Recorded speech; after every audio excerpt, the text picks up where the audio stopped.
আসসালামু আলাইকুম, সবাই কেমন আছেন? অবশ্যই ভালো আছেন। আমরাও আল্লাহর রহমতে ভালো আছি। তো আমার সিজদামণি অনেক দিন ধরে বলতেছিল সে একটু ওয়াফেল খাবে। তো আমি কিন্তু ফেসবুকে, ইউটিউবে অনেক জায়গায় দেখতেছিলাম যে ওয়াফেল কোথায় বেশি ভালো হবে, কোথায় বেশি ভালো হবে। আসলে আমি অনেক জায়গার অনেক ভিডিও, অনেক রিভিউ দেখেছি। তবে আমার কিন্তু সিজদামণিকে নিয়ে দূরে যাওয়ার একদম ইচ্ছে ছিল না। কারণ আম্মু যেহেতু অসুস্থ, আম্মুকে নিয়েও আমার দূরে যাওয়া একদম সম্ভব না। আমারও ভালো লাগতেছিল না দূরে কোথাও যেতে। তো ওই দিন আমি আম্মুকে সিজদামণিকে নিয়ে একটু বের হই। হঠাৎ আমাদের চোখে পড়েছিল ওয়াফেলের এই দোকানটা। এটা হচ্ছে মিরপুর 10 ওয়াফেল হাইস্ট। তো এখানে দেখে আমার সিজদামণি বলতেছিল যে আম্মু এটা কিসের দোকান? তো আমি বললাম এটা হচ্ছে ওয়াফেলের দোকান। তো ওই দিন আমরা আর যাইনি, ওই দিন আর যাওয়া হয়নি। তো এরপরে আমি কালকে সিজদামণিকে নিয়ে গিয়েছিলাম।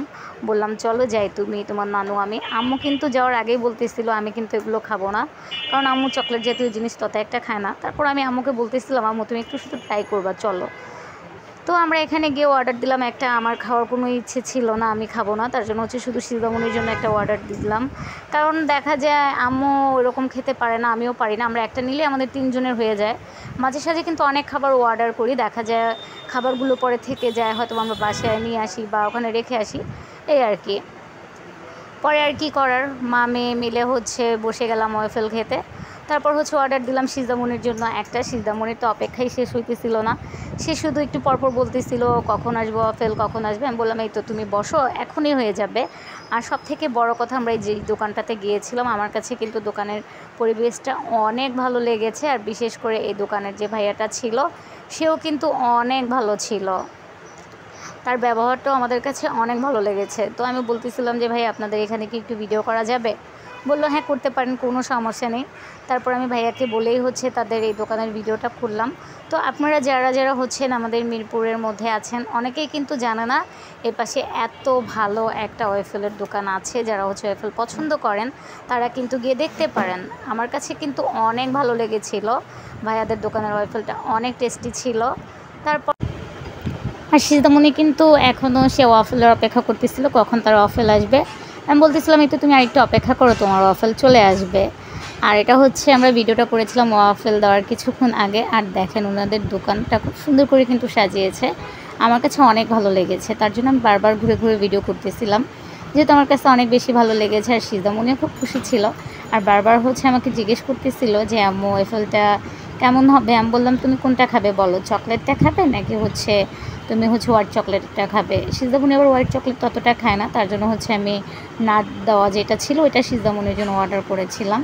তো সিজদামণি সে আবার বললো যাওয়ার সময় একটু বাইরে মোমো খাবে। তো আমি বললাম আগে তুমি ওয়াফেলটা খেয়ে নাও, তারপর আমি তোমাকে বাইরে গিয়ে মোমো খাওয়াবো, আগে একটা একটা করে খাও। তো তার নানু আর সে এখানে বসে আছে। আর আম্মুকে বাইরে নিয়ে আসলে আম্মু ইদানিং কিছুই খেতে চায় না, যেহেতু তার শরীর ভালো লাগে না। সে আসলেই বলে আমি তো ওদের সাথে যাব না বা আমি খাবো না, এরকম করতে থাকে। আমার খুব খারাপ লাগে যে আম্মু কেন খাবে না। আর এই দেখেন এখানে কিন্তু খুবই দামটাও কম ছিল ভাইয়াদের দোকানের ওয়াফেলগুলো।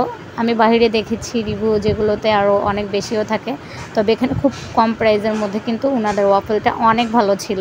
তো আপনারা যারা মিরপুরের আশেপাশে আছেন তারা যদি আসতে চান, তো অবশ্যই আপনারা মিরপুর 10 যে হোপ স্কুলটা আছে, হোপ স্কুলের প্রথম যে গলিটাতে একদম সোজা চলে আসবেন।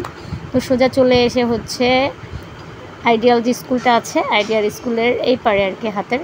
আর আপনি হোপের থেকে সোজা যদি যান তাহলে হাতের ডান পাশেই দেখবেন ওয়াফেল হাইস্ট এই দোকানটা। তো অবশ্যই একবার হলেও আসবেন আর ট্রাই করে দেখবেন যে আপনাদের কাছে কেমন লাগে ওয়াফেলটা। আমি তো বারবার বলতেছি আমার কাছে অনেক ভালো লেগেছে। আর এই দেখেন এখানে কিন্তু সিজদামণি ওয়াফেলটা দেখে প্রচুর খুশি ছিল। তবে সে বলতেছিল আমি কিন্তু বাদাম খাবো না। তারপর আমি সিজদামণিকে অনেক বকা দিতেছিলাম, তুমি কেন বাদাম খাবা না, বাদাম তো খাওয়া ভালো। তো কেমন বলো তো টেস্ট? সে বলতেছিল খুব ভালো। সিজদামণি কিন্তু খুব খুশি হয়েছে। পরে আমি আম্মুকেও জোর করে খাওয়াই যে আম্মু একটু খেয়ে দেখো, খুবই মজা পাবে। আমার কাছেও ভালো লেগেছে, খুবই ভালো লেগেছে। তো আম্মু বলতেছিল ভালো লেগেছে। আম্মু চকলেট তেমন একটা খায় না, তারপরও আমি খুব জোর করে আম্মুকে খাওয়ালাম। আর সিজদামণি সে তো খেয়ে পুরাই মজা পেয়েছে, শুধু বলতেছিল সে বাদাম খাবে না। পরে বাদামগুলো আমি খেয়ে নিয়েছিলাম আর সিজদামণিকে ওয়াফেলটা দিলাম খাওয়ার জন্য। সিজদামণি কিন্তু ওয়াফেল খেয়ে বহুত খুশি, সে আবার চলে আসবে। আমাকে বলতেছিল আমি আবার আসবো। আমি বলছি হ্যাঁ অবশ্যই তোমাকে নিয়ে আসবো। তো এখন তুমি আগে খাও, তারপর আমরা বাইরে যাই। পরে আমাদের খাওয়া দাওয়া শেষ করে আমরা বাইরে চলে গিয়েছিলাম। বাইরেও হচ্ছে আমরা একটু ঘোরাঘুরি করেছি, বাইরেও আরও ভিডিও করেছি। তবে ওই ভিডিওটা হচ্ছে আপনাদের সাথে আরেকদিন শেয়ার করব। আজকে হচ্ছে শুধু এই ভিডিওটাই শেয়ার করলাম, কারণ আজকে যদি পুরো ভিডিওটা শেয়ার করতে যাই তাহলে হচ্ছে ভিডিওটা অনেক বড় হয়ে যাবে। তার জন্য হচ্ছে অর্ধেক অর্ধেক করে শেয়ার করব। আর আপনারাও কিন্তু আমাদের জন্য দোয়া করবেন, আমার আম্মু যেন সবসময় সুস্থ থাকে, আমার সিজদামণি সুস্থ থাকে, আর আমরা বাইরে যেতে পারি, আপনাদের জন্য নতুন নতুন ভিডিও শেয়ার করতে পারি। তো আমার আজকের ভিডিওটা এতটুকুই ছিল। সেই পর্যন্ত সবাই ভালো থাকুন, সুস্থ থাকুন। আল্লাহ হাফেজ।